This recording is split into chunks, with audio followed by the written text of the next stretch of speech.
good evening, and good afternoon. I hope you guys been having a wonderful week. I know I have, and you know what today is. Today is Super Bowl Sunday. Yes, I am super excited to see who wins the Super Bowl. Heck, I even placed a couple of bets. Who do you think I'm gonna vote for? But anyway, in light of it being a sports day and Black History Month, I thought I'd do a little something for both. Now, when it comes to comics, there's not really anything for football when it comes to also coincide with Black History Month, but I found one comic, one of the biggest crossovers and one of the most famous crossovers that has happened in DC Comics back in the 70s. And this crossover pitted the Man of Steel against one of the biggest, one of the best boxers in history. And you know who that is? That is Muhammad Ali. So, in honor of both it being a sports day and Black History Month, I am going to be reviewing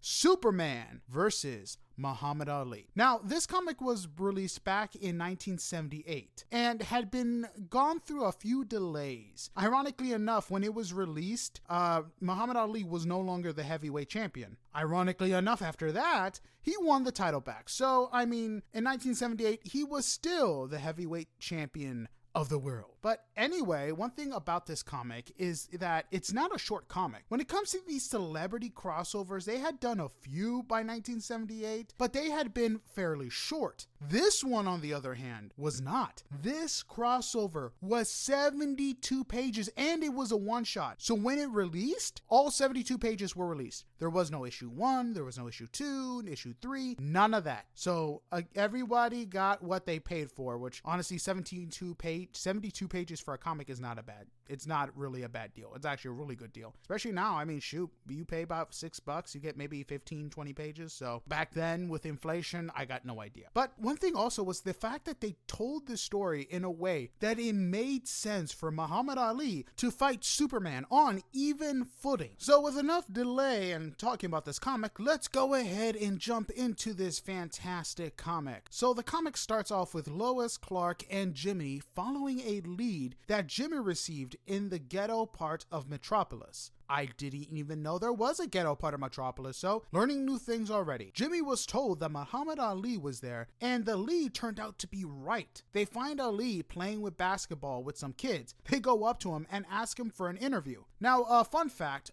during this time and era, they didn't work for the Daily Planet because it was basically bought up by another company, and now they were going by WGBS. And Clark and Lois were news anchors.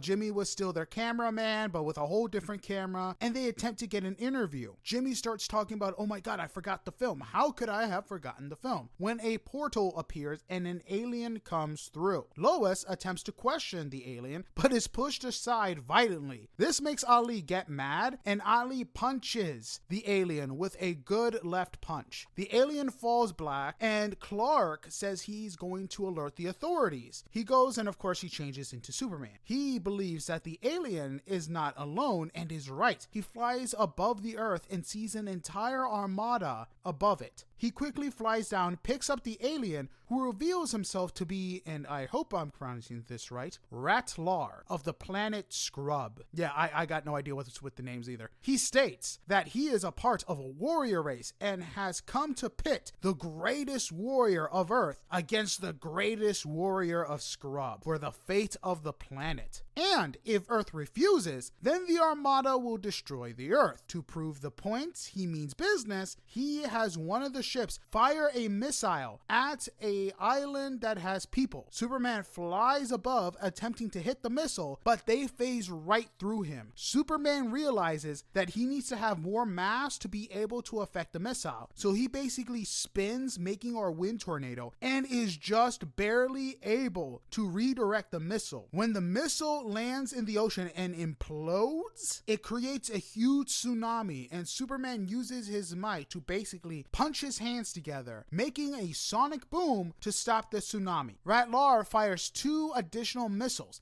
this time on an uninhabitable islands, which they completely obliterate. When Superman returns to Metropolis, where he left everybody, he volunteers, stating that he will be Earth's champion. But so does Ali. They both argue, with Ali stating that Superman is not from Earth and that an Earthling should be the one to represent them. Superman states that he has lived on Earth for his entire life and has basically been adopted by every country in the UN, something I didn't know either. But one thing Superman also states is that while Ali may be one of the strongest humans around, Superman is superhuman. Ratlar states that both of them are going to fight for the decision to fight Scrub's champion. And if they refuse, bye-bye Earth. So the fight will be determined by, of course, a boxing match. Because what else type of fight are you going to have Muhammad Ali and Superman fight? So afterwards, Ratlar gives them 24 hours to be ready. Ali argues that is nowhere near enough time, but Ratlar is very strict about this and has said that the time has been set. Superman grabs Ali and takes him to the Fortress of Solitude so they can train, because Superman, while he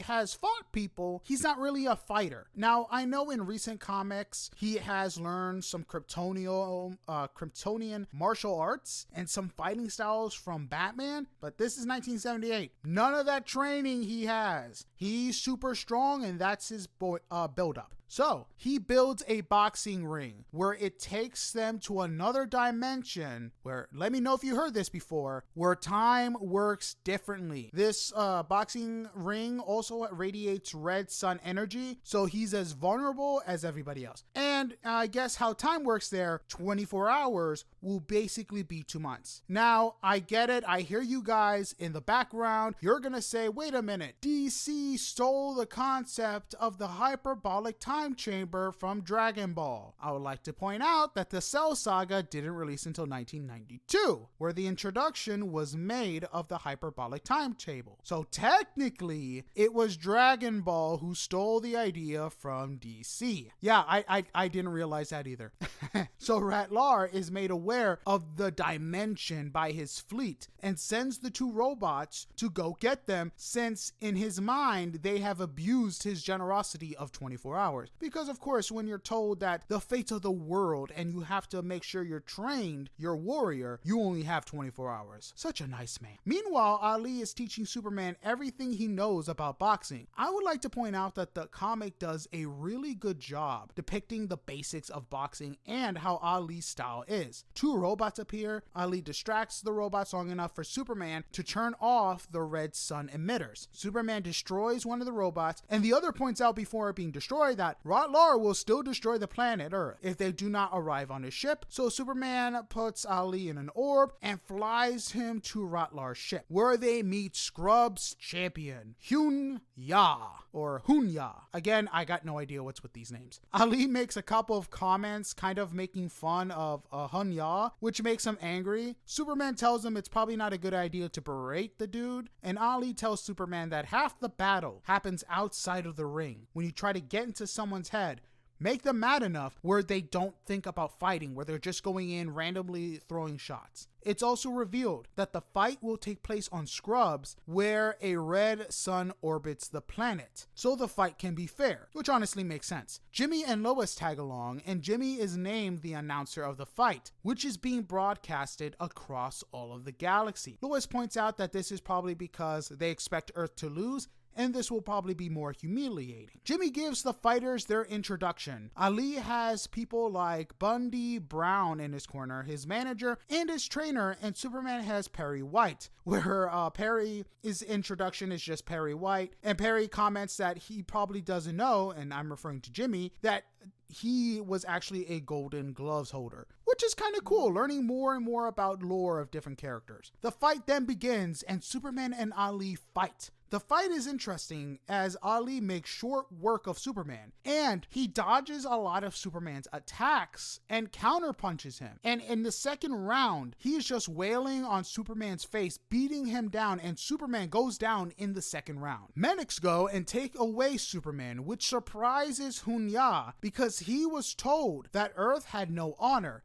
that all their warriors were savages. So he was surprised that someone who beat a man would go and make sure that they were okay. Ali is named Earth's champion, and then, if things weren't weird enough, Athena, the Greek goddess, appears to watch the fight. She is apparently well respected on Scrubs and goes by many different names. Go figure. The doctors state that Superman is in critical condition and needs to be transported back to Earth. He is sent back through a spaceship. Then, the match between Ali and Hunya begins. Meanwhile, Brown is seen sneaking around the ship and taking out the guards. It is revealed that it's actually really Superman in disguise, and he gets to the control panel because while he was back on their ship originally before they got to Scrubs, he used his powers to kind of look around the area and use his super hearing to hear if something were to go wrong. And he overheard that despite if Earth wins, which they think is never going to happen, they are still to destroy the planet. So Superman decides to enact a plan, goes up to the control panel and mimics Ratlar's voice, telling the Armada to come back, so to basically trick them. This plan does not work too well as Ratlar checks on the progress of the ships, only to learn that they are returning, and he tells them to go back. Meanwhile, the fight has begun, and Hunya is basically destroying Ali in the first round. He's wailing on Ali to the point where Ali is staggering back. He goes into his on the rope style, trying to basically dodge, bob and weave every type of punch that Hunya is aiming at him.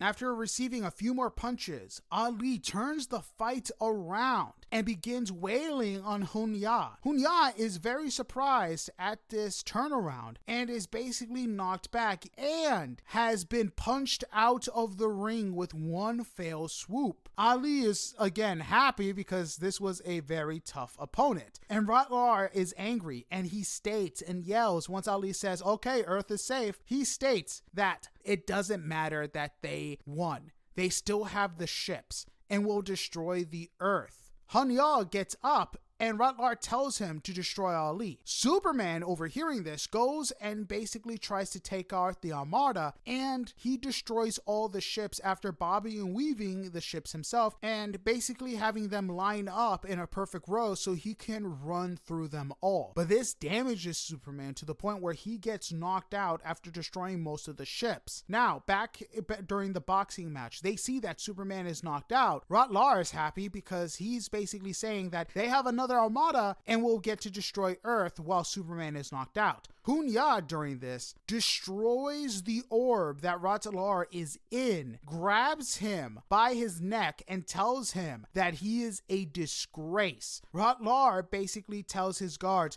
to destroy Hun, but they don't move. Hunya reveals that they have been misled by Ratlar and that the Earthlings are a honorable race. Afterwards, they get into a ship and pick up Superman. Lois can't believe that the Earth was basically saved by fair play, as all three warriors, Ali, Superman, and Hun, shake hands. Hunya reveals that what waits for Ratlar, as he has basically been seen as misleading, will be a fate worse than death. Afterwards, the comic cuts to a few days later with Superman visiting Ali. Ali states that he knows that Superman is actually Clark Kent. Superman is surprised and tries to deny this fact, but Ali states that Superman made a comment about Jimmy not having film, which is something that Superman would not have known, but Clark, leaving to get the authorities, would have. The comic ends with both of them embracing and Ali stating that both of them are the greatest. Now, and that's where the comic ends. Now, this was a pretty good comic. Like I said, I was fairly surprised on the length of this comic. It was 72 pages, and it was well thought out. The fact that Scrubs revolved around the Red Sun was pretty smart and allowed for Superman to actually use his combat abilities to fight Ali, showing that without his powers, while he may be a very muscular and strong person, anybody who is a skilled fighter can fight him, which is why whenever Superman loses his powers and fights against someone like Green Arrow, Batman, Wildcat, or Alfred, he loses because he has no combat experience to the extent where he can go head to head with a trained fighter. Again, this was a really good comic, and I can't wait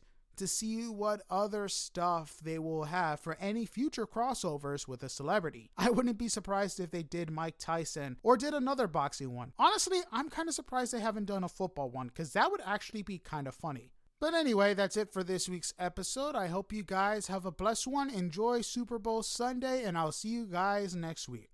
See you later, sayonara, and have a good one. Goodbye.